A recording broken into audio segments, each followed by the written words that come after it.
अस्सलामुअलैकुम everyone, welcome back to another cooking video by Food Dreams. कैसे हैं आप सब लोग? आई होप आप सब लोग ठीक होंगे, मज़े में होंगे। आज हम ये बहुत मज़ेदार सी लच्छा कचौरियाँ बनाकर तैयार कर रहे हैं। इंशाल्लाह ये बहुत बेहतरीन बनकर तैयार होंगी, बाज़ार से बहुत ज़्यादा बेहतर बनकर तैयार होंगी ये घर पर इंशाल्लाह। और आप लोगों को ये बहुत बहुत पसंद आने वाली हैं। कोई भी पॉइंट मिस मत कीजिएगा। तो चलें इसे बनाना स्टार्ट करते हैं। बिस्मिल्लाहिर्रहमानिर्रहीम। लच्छेदार कचौरियाँ बनाने के लिए यहाँ पर मैंने चाय वाला जो कप होता है ना, पहले मैं मेजरिंग कप यूज़ करती थी। सबकी आसानी के लिए जो है ना, मैंने आज ये चाय वाला जो कप हम लोग यूज़ करते हैं, चाय पीते हैं जिसमें, वो वाला मैंने 1.5 कप जो है ना वो मैंने इसके अंदर ऐड कर दिया। और हाफ़ टी स्पून इसके अंदर मैंने नमक शामिल किया है। और जो है वो 2 टेबल स्पून जो है ना मैं इसके अंदर घी शामिल करूँगी। इस पॉइंट पर आके आप लोगों ने थोड़ा सा ये ख्याल रखना है कि इसके अंदर ऑयल यूज़ नहीं करना, क्योंकि कुछ लोग जो है ना वो अब इसके अंदर ऑयल ऐड कर देंगे तो फिर ये होगा कि ना आपके लच्छे अच्छे नहीं बनकर तैयार होंगे। तो इस वजह से इस पॉइंट पर आके हम लोगों ने घी ही यूज़ करना है। जी, मुझे 2 टेबल स्पून जो है वो थोड़े कम लग रहे थे, तो इस वजह से मैंने 1 टेबल स्पून जो है वो मैंने और ऐड कर दिया। अब हमें आटा गूंथते हुए टोटल 3 टेबल स्पून इसके अंदर घी लगा है इसके अंदर। ठीक हो गया जी। अब हम लोगों ने इस तरह से देख सकते हैं आप, ये मुट्ठी सी बन रही है, इस तरह से इकट्ठा सा हो रहा है, ये इस तरह सा लड्डू सा बन रहा है, तो परफेक्ट जा रही है हमारी डो। इसका मतलब यही है कि हमारी जो डो है वो परफेक्ट जा रही है जी। अब ये रूम टेम्परेचर पर ये पानी है, ठंडा गर्म कुछ भी नहीं है, नॉर्मल पानी हम लोगों ने लेना है। और इसको हम लोगों ने ना थोड़ा थोड़ा करके हम लोगों ने इसकी डो तैयार कर लेनी है। ये मैंने इसकी ना आटा गूंद लिया है, डो तैयार कर लिया। अच्छा, ये ना ही ज़्यादा सख्त हमने गूंदना है और ना ही नरम होना चाहिए, बिल्कुल नॉर्मल सा आटा होना चाहिए। ठीक हो गया। इसको सख्त की तरफ नहीं करना और ना ही इसको नरम करना है, ये नॉर्मल आटा हम लोगों ने गूंदना है कचौरियों के लिए।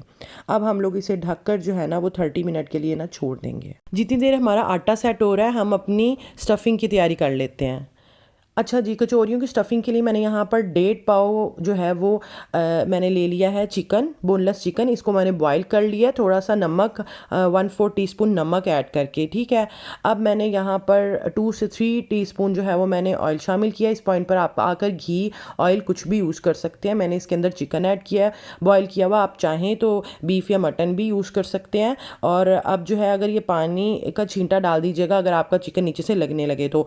हाफ़ टी स्पून इसके अंदर मैंने नमक, half teaspoon red chilli, half teaspoon धनिया, half teaspoon garam masala और 1/4 टीस्पून मैंने इसके अंदर जो है वो हल्दी और 1/4 टीस्पून इसके अंदर मैंने ब्लैक पेपर यूज़ किया है। अगर आप चाहें तो स्पाइसेस अपने मुताबिक कम या ज़्यादा कर सकते हैं, जैसे आपको पसंद हो जी। अब ये जो है ना इस पॉइंट पर आके मैंने इसके अंदर सब्ज़ मिर्चें 2 से 3 जो है वो मैंने काट ली थी बारीक बारीक, वो मैं इसके अंदर ऐड करूँगी। एक प्याज, ये मेरे पास बड़े वाले साइज़ का प्याज था, वो मैंने बारीक बारीक जो है वो मैंने कटिंग कर लिया ऑमलेट स्टाइल में। और अब इसके बाद मैं वो इसके अंदर ऐड कर दूँगी। और ऐड करने के बाद जो है हम लोगों ने इसे इतना पकाना है, थोड़ा सा पकाना है, ज़्यादा नहीं पकाना, कि इसका क्रंच जो है वो बरकरार रहना चाहिए। और वो जो इसका थोड़ा बहुत जो पानी होगा ना वो इसका बिल्कुल ख़त्म हो जाना चाहिए। ठीक है ना, हम लोगों को ड्राई फॉर्म में सारा मटीरियल चाहिए। अब मैं इसके अंदर जो है वो धनिया ऐड कर दूँगी। धनिया आप अपने मुताबिक कम या ज़्यादा कर सकते हैं, मुझे थोड़ा ज़्यादा पसंद है इस वजह से मैं थोड़ा ज़्यादा ऐड कर रही हूँ। अगर आप चाहें तो इससे कम भी ऐड कर सकते हैं। 1 लेमन स्क्वीज़ कीजिएगा, इससे बहुत मज़े का और खट्टा सा टेस्ट आएगा जी। अब हम लोगों की ये स्टफिंग तैयार हो गई, बिल्कुल खुश्क होनी चाहिए। जितनी ये ड्राई होगी उतनी ही अच्छी हम लोगों की स्टफिंग जो है वो अंदर हम लोग ऐड कर सकेंगे जी। आधा घंटा जो है हम लोगों को, आधा घंटा गुजर चुका है। और हाँ, आधा घंटे के बाद हम लोगों ने क्या करना है कि इसको हम लोगों ने इसके पीसीस कर लेने हैं जितने हमें पेड़े चाहिए। याद रखिएगा हमने इस तरह से पेड़े बनाने हैं कि एक पेड़े का जो है वो 2 पेड़े बनकर तैयार होंगे। तो मैं इसके 4 पेड़े बना लेती हूँ, क्योंकि 4 बनाऊँगी तो फिर हमारे 8 बन जाएंगे। ठीक हो गया। ये इस तरह से ये जो है वो 2 बन गए हैं तो ये 4 बन जाएंगे, और ये 2 हैं तो इसके भी 4 बन जाएंगे। तो टोटल हमारे 8 पेड़े बनकर तैयार होंगे। तो चलें मैं अब ना अपने पेड़े बना लेती हूँ। अच्छा जी, एक बात और, आप जितना अच्छा रेस्ट देंगी ना आटे को उतना ही अच्छा जो है ना वो हमारी कचौरियाँ बनकर तैयार होंगी। 15 मिनट इनफ था रेस्ट, लेकिन हमारा जो है ना रेस्ट दिए हुए आधा घंटा गुजर चुका था, क्योंकि हम स्टफिंग वगैरह की तैयारी कर रहे थे। ठीक हो गया। अच्छा जी, अब ये मेरे चारों पेड़े जो हैं वो बनकर तैयार हो गए हैं। अब मैं इसको बेल लूँगी। थोड़ा सा मैदा डस्ट किया है, मैदा डस्ट करने के बाद हम लोगों ने इसकी जो है वो रोटी बना लेनी लेनी है, रोटी बेल लेनी है। जिस तरह से हम लोग आम तौर पर घरों में रोटी बड़ी बेलते हैं उस तरह से हमने बेलनी है। और उसकी जो है ना वो इतनी हम लोगों ने, ये देखिए मैंने बेल ली है और इस तरह से हम लोगों ने इसकी रखी है कि जो जितनी इतनी बारीक रखी है जितनी हम ये समोसों की पट्टी बनाते हैं ना बारीक, उतनी हम लोगों ने बारीक रखी है। इस पॉइंट पर आके हम लोगों ने घी यूज़ करना है, ऑयल यूज़ नहीं करना। स्टफिंग के अंदर आप ऑयल यूज़ कर सकते हैं, आप जो है ना वो रोटी बेलते हुए ऑयल यूज़ नहीं कर सकते। हम लोगों ने लेयर लगा दी है घी की। अब जो है हम वो मैदा डस्ट कर लेंगे इसके ऊपर। मैं स्टेनर की मदद से कर रही हूँ, अगर आप चाहें तो हाथ की मदद से भी कर सकते हैं, लेकिन स्टेनर से ये होता है ना कि इक्वल सा जो है ना वो आ जाता है। अच्छा जी, अब मैंने ये दोनों हाथों से पकड़ना है इस तरफ से और मैंने क्या करना है इस तरह से फ़ोल्ड कर देना है, ठीक है। अब मैं दूसरी तरफ से पकड़ूंगी और फिर जो है ना इस तरह से ऊपर इसके फ़ोल्ड कर दूंगी, बिल्कुल हल्का सा ऊपर आना चाहिए, ज़्यादा ऊपर मत कीजिएगा, ठीक है। अब मैं इसके बाद दोबारा इसके ऊपर घी लगाऊंगी, घी की लेयर लगाऊंगी और उसके बाद फिर से जो है वो मैं डस्ट करूंगी इसके ऊपर मैदा। आप देख सकते हैं, आई होप आप लोगों को मेरी समझ आ रही होगी और आप लोग जो है वो आप लोगों को रेसिपी भी पसंद आ रही होगी। तो चलें इसके ऊपर मैं दोबारा से इस तरह से फ़ोल्ड कर दूंगी और फ़ोल्ड करने के बाद हमने क्या करना है, इसको पकड़कर थोड़ा सा खींचना है, हमने इसको थोड़ा सा लंबा करना है। इस तरह से हम लोगों ने कर दिया और इसके बाद फिर से मैं इसके ऊपर लेयर लगाऊंगी घी की, और घी की लेयर लगाने के बाद और फिर से जो है वो हम इसके ऊपर मैदा जो है वो डस्ट करूँगी।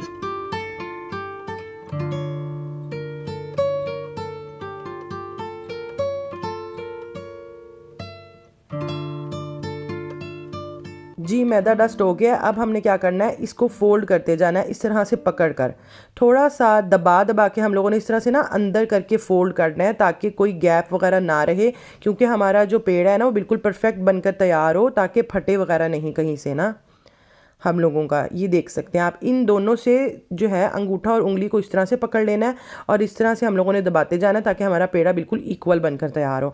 आप ये देख सकते हैं पेड़ा बनकर जो है वो रेडी हो चुका है, लेकिन ये एक नहीं है, अब इसके हम लोग 2 पेड़े करेंगे, 2 पेड़े बन जाएंगे।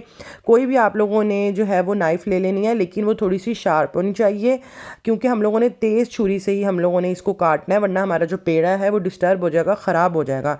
तो आप ये देख सकते हैं कि मैंने इसे ये काट लिया है और अब ये आप चेक करें, इसकी लेयर्स भी चेक कीजिएगा। ये देखें माशाल्लाह, आप चेक कर सकते हैं कितनी खूबसूरत और कितनी सारी लेयर्स आई हैं जी। ये 8 पेड़े बनकर तैयार हो गए हैं और अब मैं इसके ऊपर जो है ना वो थोड़ा थोड़ा सा घी लगा दूंगी।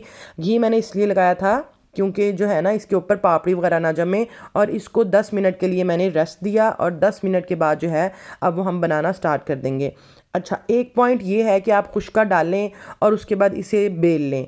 अच्छा, बेलने के लिए ना ये जो लेयर्स वाली है ना ये हमने नीचे रखनी है और दूसरी वाली हमने ऊपर रख कर बेलना है, ठीक है।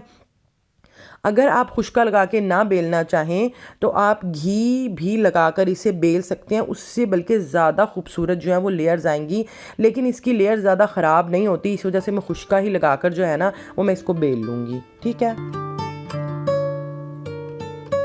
मैं बेल लूँ फिर आपसे मिलती हूँ।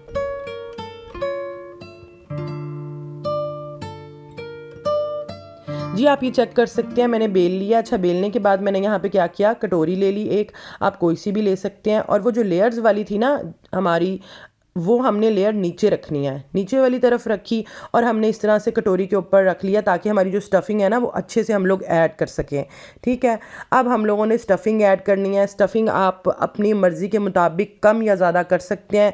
मैं इसके अंदर तकरीबन जो है वो खाने वाली जो चम्मच होते हैं ना वो मैंने 2.5 चम्मच इसके अंदर ऐड किए हैं, 2.5, ठीक है। आप अपने अकॉर्डिंग कम या ज़्यादा कर सकते हैं, ठीक हो गया। अब हमने इसे पकड़ना है इस तरह से और मैंने इसको प्रेस करते हुए जाना है और इस सारी कचौरी को ना बैक साइड से, जो हमारी इसकी बैक साइड है, इसको हम लोगों ने सारी को इकट्ठा कर लेना है इस तरीके से। अच्छा, रोटी बनाते हुए आपने इसको बेलते हुए ये भी ध्यान रखना है कि सेंटर वाली साइड से जो थोड़ा सा मोटा होना चाहिए, किनारे जो है इसके बारीक होने चाहिए। उससे क्या होगा ना, फिर ये ज़्यादा जो है ना वो जो बैक साइड है वो थोड़ी इक्वल रहेगी, मोटा नहीं रहेगी। अच्छा से इस तरह से मैंने इसका ये देखें, हम अल्हम्दुलिल्लाह पेड़ा बनकर तैयार हो गया है। तो चले मैं सारे बनाकर तैयार कर लेती हूँ जी। सारे बनकर तैयार हो गया, अब हम फ्राई करेंगे और ये जो जोड़ वाला साइड है ये नीचे की तरफ होना चाहिए। और आप लोगों ने ये ध्यान रखना है कि घी या ऑयल जो भी आप यूज़ कर रहे हैं वो ज़्यादा गर्म नहीं होना चाहिए, वो मीडियम सा गर्म होना चाहिए। जिस तरह से मैंने किया है, ये बुलबुले से बन रहे हैं, बस इतना ही हम लोगों को चाहिए। और इसके बाद हम लोगों ने डाल लेना और इसे हल्की आंच से थोड़ी सी आप लोगों ने तेज़ करनी है, लो टू मीडियम जो हमने है ना उस पर हम लोगों ने बनाना है। अच्छा, अगर आप लोगों ने अगर इसका कोई क्रैक ना रहे, आप याद रखिएगा बनाते वक्त अगर क्रैक रह जाएगा ना या कोई सुराख वगैरह रह जाएगा, उसके अंदर ऑयल या घी चला जाएगा और हमारी जो अंदर की स्टफिंग है ना वो ख़राब होने के चांसेस होते हैं। तो आपने ये बहुत ध्यान रखना है। अल्हम्दुलिल्लाह ये जो बन के तैयार हो गई हैं तो चलिए मैं सारी डिश आउट कर लेती हूँ। आप ये देख सकते हैं ये बहुत मज़ेदार और ख़स्ता बनकर तैयार हुई हैं और बाज़ार से कई गुना बेहतर आप घर में बनाकर तैयार कर सकते हैं। और मैं आपको जो है ना वो ये तोड़ कर भी दिखाऊंगी। और ये अल्हम्दुलिल्लाह बहुत क्रिस्पी और बहुत मज़ेदार और बहुत खस्ता बनकर तैयार हुई हैं। अगर आप लोगों को मेरी रेसिपीज़ पसंद आती हैं तो मेरे चैनल को सब्सक्राइब कीजिए, और अगर पहले से कर लिया है तो थैंक यू सो मच। और ऑल नोटिफिकेशन को भी क्लिक करें, इससे मेरी आने वाली तमाम जो है वो रेसिपीज़ की नोटिफिकेशन आप लोगों को सबसे पहले मिलेगी। और अगर पसंद आई है मेरी रेसिपी तो लाइक शेयर करना ना भूलिएगा। और आप ये देख सकते हैं अल्हम्दुलिल्लाह ये बहुत बहुत अच्छी लेयर्स निकली हैं, इसकी बहुत अच्छी लेयर्स बनकर तैयार हुई हैं और ये बहुत खस्ता बनकर तैयार हुई हैं। आप लोगों को ज़रूर पसंद आएंगी। मिलते हैं नेक्स्ट वीडियो में, तब तक के लिए अल्लाह हाफिज़।